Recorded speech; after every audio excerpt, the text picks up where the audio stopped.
mantras of our Divine Mother. Our Divine Mother says, turn your mind completely away from your difficulty.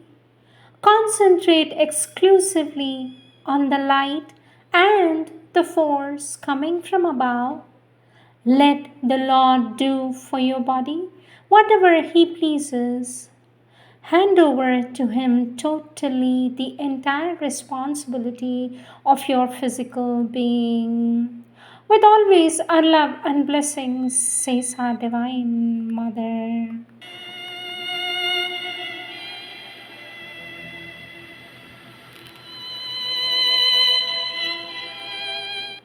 Sri Aurobindo's Savitri, Book 1, The Book of Beginnings, Canto 4, The Secret Knowledge, page 66. Only His law they count and Him obey. They have no goal to reach, no aim to serve. Implacable in their timeless purity, all barter or bribe of worship they refuse, unmoved by cry of revolt and ignorant prayer. They reckon not our virtue and our sin. They bend not to the voices that implore. They hold no traffic with error and its reign. They are guardians of the silence of the truth. They are keepers of the immutable decree. A deep surrender is their source of might, a still identity their way to know. Motionless is their action like a sleep, at peace regarding the trouble beneath the stars, deathless, watching the works of death and chance, immobile, seeing the millenniums pass, untouched while the long map of fate unrolls. They look on our struggle with impartial eyes, and yet without them cosmos could not be.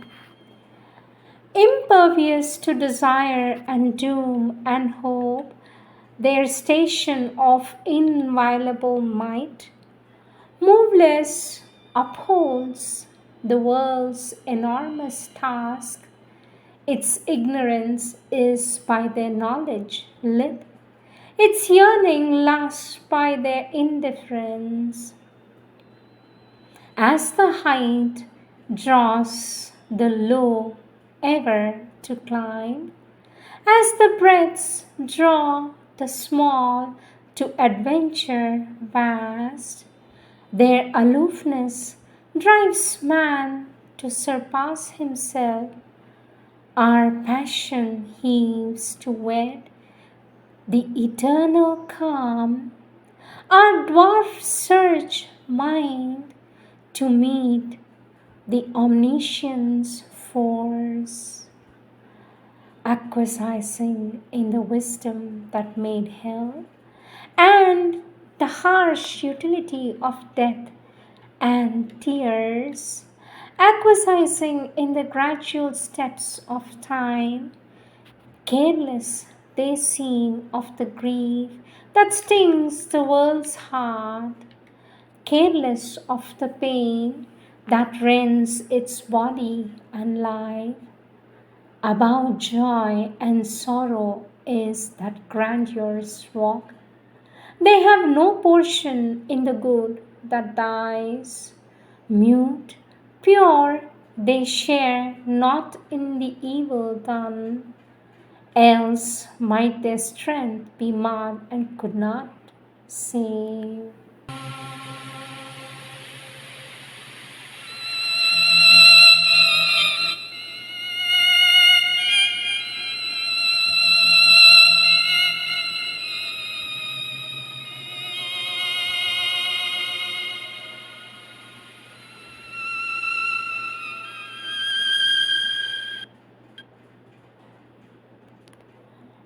Words of our Divine Mother, taken from the Collective Works of Our Divine Mother, Volume 7, page 266.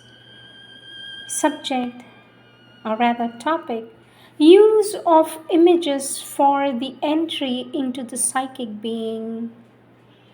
Our Divine Mother says this is a feeling one very often has in the beginning of the sadhana, that the psychic being is as though shut up in a kind of a hard shell, a prison, and that this is what prevents it from manifesting outwardly and entering into a conscious and constant relation with the outer consciousness, the outer being.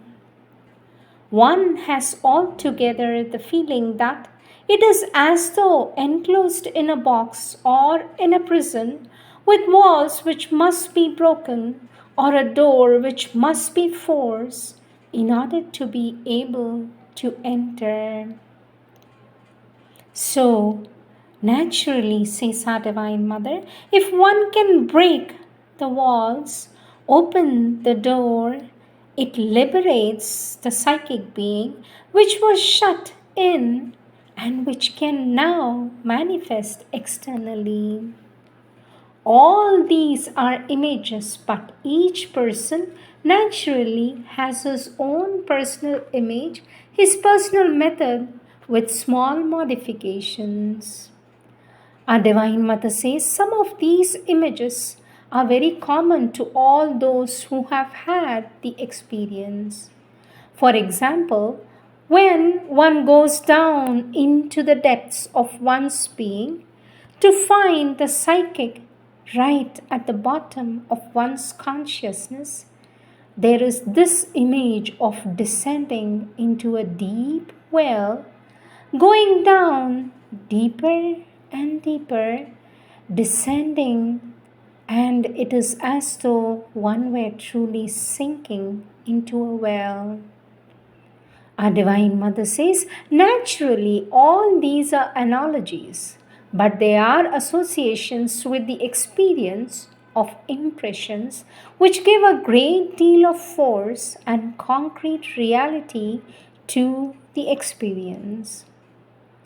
As when one goes on the discovery of one's inner being, of all the different parts of one's being, one very often has the feeling that one is entering deep into a hall or a room, and according to the color, the atmosphere, the things it contains, one has a very clear perception of the part of the being one is visiting.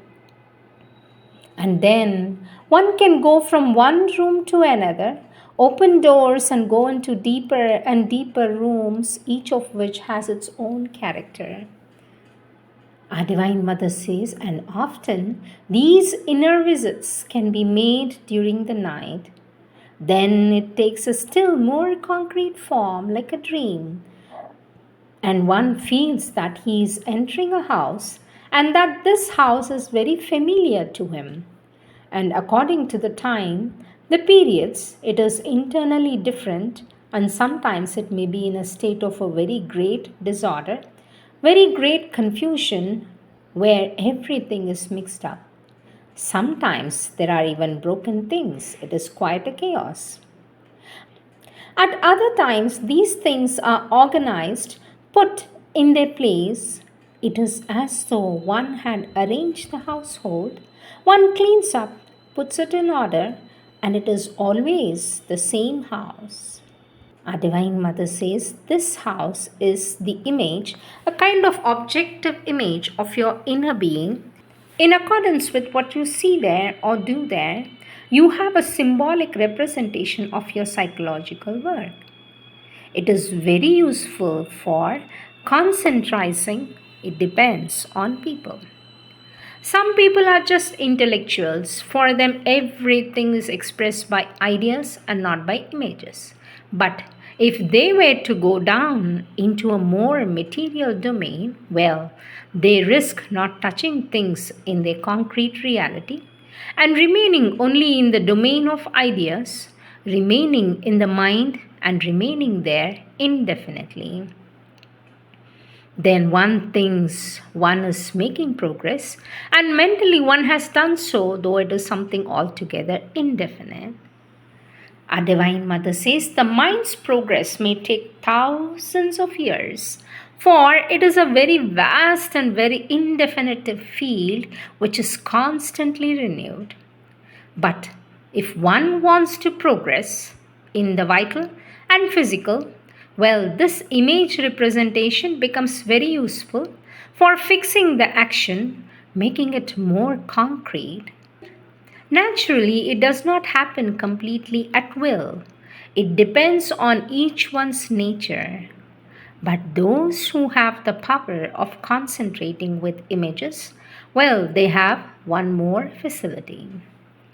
Our Divine Mother says to sit in meditation before a closed door as though it were a heavy door of bronze, and one sits in front of it with the will that it may open and to pass to the other side, and so the whole concentration, the whole aspiration is gathered into a beam and pushes against this door and pushes more and more and more with an increasing energy until all of a sudden, it bursts open and one enters. Our Divine Mother says it makes a very powerful impression. And so one is as though plunged into the light, and then one has the full enjoyment of a sudden and radical change of consciousness with an illumination that captures one entirely, and the feeling that one is becoming another person. And this is a very concrete, very powerful way of entering into contact with one's psychic being, says our Divine Mother.